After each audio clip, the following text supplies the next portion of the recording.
Brace yourselves for the riveting tale of a family of four, living the absolute dream in a suburban American town. Brent and Kendall, the loving parents who secretly despise how their lives turned into a never-ending episode of a mundane sitcom after popping out their two bundles of joy. Meet their delightful offspring, 7-year-old Josh, who seems to have a promising career in ball-related aggression, and teenage rebel Carly, because every suburban drama needs one. Enter Damon, the charming young lad with a name like he's straight out of a supernatural romance novel. Carly's parents hate him, but does she care? Spoiler alert, nope. She's got plans to meet Damon once he's done acing his final test because, education is overrated when you have teenage hormones raging. In the midst of this riveting drama, enter Sunyi, the housekeeper, who's not just cleaning messes but also bringing her daughter Lisa along for the ride. A heartwarming family affair. They're planning to escape the suburban madness after scrubbing the house clean. Meanwhile, Brent's parents are expected for dinner. Now Carly, the master of subtle rebellion, wants to cancel the family dinner to hang out with Damon. Predictably, this sparks an intense argument with Kendall, her unsuspecting mother. Little does Kendall know, Carly's already dipped into the family funds, swiping a cool $100 to finance her rebellious escapade with bestie Riley. Ah, the joys of teenage financial responsibility. Carly's day takes an unexpected turn when she's chauffeured to school by Kendall, and surprise, another argument ensues. Carly, in her infinite wisdom, declares Kendall's life as dull as dishwater before dramatically exiting the vehicle. The teenage angst is practically oozing from the car's exhaust pipes. Back at the homestead, we witness the heartwarming family interaction of Josh, the 7-year-old prodigy, playfully assaulting Brent with his toy ball. Brent, the picture of fatherly love, responds by giving Josh a death stare and kicking his toy car. Parenting at its finest. While this family sitcom unfolds, Sunyi's multitasking skills are on full display, pounding chicken while keeping an eye on Lisa and Josh. Suddenly, in a twist that would make Shakespeare proud, Josh turns around, and Sunyi unleashes her inner Thor, hammering Lisa with a mallet. Move over, dysfunctional family dynamics. We're entering Shakespearean tragedy territory now.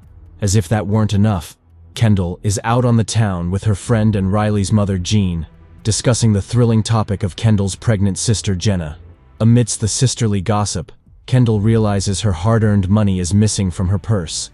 Jean, the pinnacle of subtlety, suggests that Carly might be stealing from her like her daughter Riley. Cut to Carly's classroom, where the teacher receives a mysterious call that kickstarts a chain reaction of chaos. Cop cars surround the school, and Carly, being the beacon of teenage nonchalance, heads to the washroom with Riley. In a moment of profound wisdom, Riley vents about her mother being less than charming, and the duo decides to elevate their day by buying some edible pills. Because what's a suburban teen drama without a touch of recreational pharmaceuticals? Exiting the bathroom, Carly and Riley stumble upon a scene that wouldn't be out of place in a horror movie. The school is a chaotic mess, students running wild, teachers MIA. They witness a desperate mother attempting to breach the school's fortress, only to be met with violence. The suburban Hunger Games have begun. Outside, parents are staging a riot, demanding entry, while the police and security play gatekeepers. In a heartwarming display of maternal love, one kid runs to his mother, who greets him not with open arms, but with a vicious stabbing using car keys. The crowd goes wild as parents unleash their inner gladiators on their unsuspecting offspring. Amidst the madness, Carly and Riley manage to escape the parental bloodbath, speeding away in Riley's car. Confused and probably questioning their life choices, they embark on a journey to Riley's house. Because when in doubt, flee to your best friend's house. The suburban saga continues with our boyfriend of the year Damon. As Damon basks in the glory of finishing his exam early, because clearly he's the Einstein of the bunch, he decides to share the joyous news with Carly. Little does he know that his triumph in the examination hall is just the warm-up act for the chaotic circus that awaits him at home. Damon's grand entrance into his abode is met with the charming sight of his father, comfortably sloshed on the sofa. Because what's a heartwarming family scene without a touch of alcoholism? Ignoring the classic signs of a sitcom setup, Damon starts cleaning up the kitchen, probably pondering the profound mysteries of life, like why parents get drunk on a Wednesday afternoon. Suddenly, out of the blue, surprise, his father slaps him. Just your typical father-son bonding moment. But wait, it gets better. The domestic drama escalates when Daddy Dearest, fueled by liquid courage, decides to up the ante by attacking Damon with a broken glass bottle. Bravo, Dad! The father-son tussle takes an unexpected turn as, in a twist that Shakespeare would find poetic, the father accidentally stabs himself in the throat. I bet family game night took an unexpected turn. Meanwhile, in the glamorous life of Kendall, she's having a lovely car session, reminiscing about her failed meeting with an ex-employer. Apparently, having 2 kids and a 15-year break from work is a deal-breaker in the job market. Who knew? Kendall's thrilling life saga hits a climax as she discovers the profound joys of a mental breakdown. But wait, a call interrupts her Oscar-worthy sob fest. Jenna's in labor, because of course, nothing spices up a breakdown like imminent childbirth drama. Rushing to the hospital, Kendall, in her prime emotional state, witnesses a crowd glued to the news about parents turning homicidal. But hey, who has time for apocalyptic news when there's a baby on the way? Jenna successfully delivers a healthy baby girl, only to take a dark turn as she attempts to strangle the newborn. A classic family moment. Amidst the chaos, Kendall snatches the baby from Jenna's grasp, seeking answers from the nurse about the madness unfolding. The nurse, in her best exposition moment, explains that all the parents have lost their marbles. Outside, fathers are gearing up to audition for the next horror movie, staring ominously at their newborns. Back in the world of Carly and Riley, the teenage duo finally reaches Riley's sanctuary. Carly, being the responsible news consumer, flips on the TV, only to discover that America is under attack by the latest trend, a virus that turns parents into child-hungry maniacs. Just another day in the neighborhood. The horror doesn't end there. Carly ventures upstairs and stumbles upon the real-life horror show, Riley being strangled by her own mother. In a panic, Carly flees the murder scene, only to cross paths with a gentleman sporting a bloodied baseball bat. Enter our knight in shining armor, Damon, who's apparently impervious to the virus. He kindly advises Carly to steer clear of her parents, displaying a level of wisdom typically reserved for seasoned survivalists. Together, they embark on the heroic journey to Carly's home, all while Brent, Carly's father, is at the office having a dramatic realization that he, too, is infected by the children-killing virus. As our dynamic duo reaches Carly's house, they discover that the loyal housekeeper Sunyi is still standing strong. Because who needs parents when you have a housekeeper to clean up the mess, both metaphorically and literally? Carly and Damon enter the house with the grace of detectives solving a high-stakes crime. They casually ask the housekeeper, Sunyi, about the whereabouts of little Josh, as if they're discussing the weather. Sunyi, in her calm and collected manner, drops the bomb that Josh is chilling in his room. Oh, but wait, what's that? The mop, dear viewers, is suspiciously stained with blood. But no need to panic, it's probably just a new DIY cleaning technique. Carly, our fearless investigator, sprints to find her brother, leaving Damon to play babysitter to the bloody housekeeper. In a thrilling twist, Carly discovers a traumatized Josh under his bed, spewing out cryptic tales of Sunyi's misdeeds.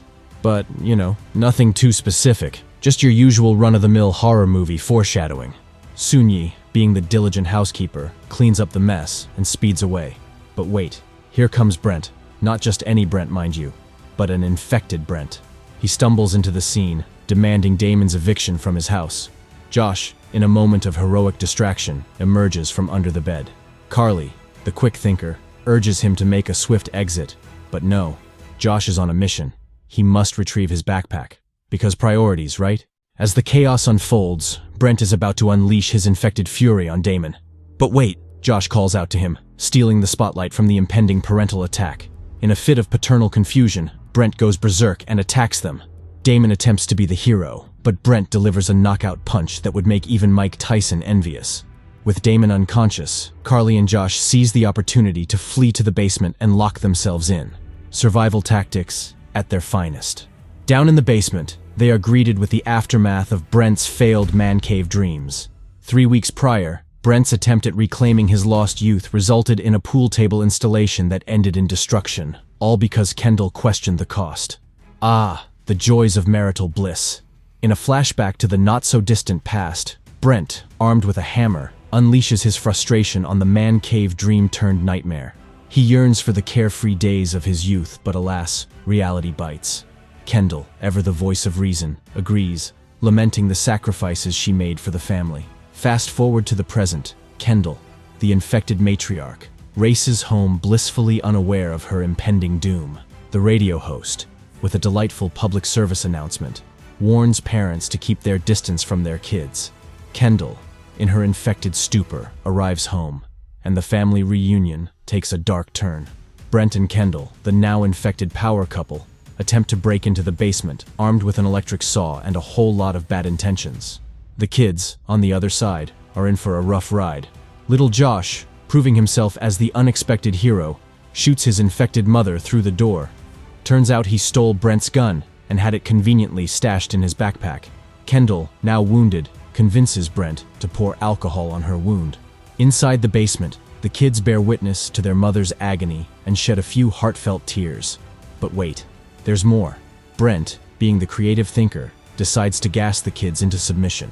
Because nothing says family bonding like planning to gas your own children. Kendall, in a stroke of genius, decides to play interior decorator and tapes up the holes she created in the door. Because, you know, safety first. But wait, Carly, our inquisitive detective, pokes her fingers out for a little investigation, only to be met with another delightful attack from her dear mother. The gas starts filling up the basement. As the parents patiently wait for their kids to give up and start coughing their lungs out, Carly, the mastermind, whips out a matchbox and performs some DIY magic. She carefully attaches a strip from the matchbox to the door, along with some matchsticks, because what's a suburban thriller without a touch of pyrotechnics? Finally, in a burst of brilliance, Carly and Josh escape through a vent as their parents eagerly await their surrender. The parents, thinking they've outsmarted their kids, they open the door, causing a big explosion. In the aftermath, Brent is left battered and bruised, but Kendall, like the resilient suburban mom she is, survives. Just as she's about to go full Terminator on her kids, surprise, Damon, the not-so-dead hero, swoops in to save the day. Because in this town, even death takes a coffee break. But, oh, the drama doesn't end there. Kendall, not one to be outdone, manages to pierce Damon's cheeks with a hanger and breaks free from her closet confinement. A mallet makes a grand entrance, and Damon takes a scenic fall off the railing. As Brent regains consciousness, the power couple decides it's time to finish what they started. Just as they're about to deliver the final blow, the doorbell rings. Because nothing ruins a good murder plot like unexpected guests. Brent's parents have arrived, and the suburban chase begins. A thrilling pursuit unfolds in the house, with Brent being chased by his father, while he, in turn, chases Josh. It's like a dysfunctional game of tag. Eventually, they end up wrestling inside a car. Because, why not? Meanwhile, Kendall tries to persuade Brent's mother not to join the murder party. But when persuasion fails, she opts for the classic mallet smackdown. In a sudden twist, the car driven by Brent crashes into his unsuspecting grandparents, turning the suburban driveway into a scene from a horror movie. Brent passes out, and Damon, proving to be the suburban Lazarus, knocks Kendall out. In the next thrilling scene, the parents find themselves tied up in the basement, attempting the oldest trick in the suburban handbook, faking normalcy to guilt-trip the kids. But alas, the kids are not fooled. Josh, the voice of reason, tells his parents he still loves them. The movie wraps up with Brent expressing his love too, but adding the subtle touch that sometimes he just wants to kill them.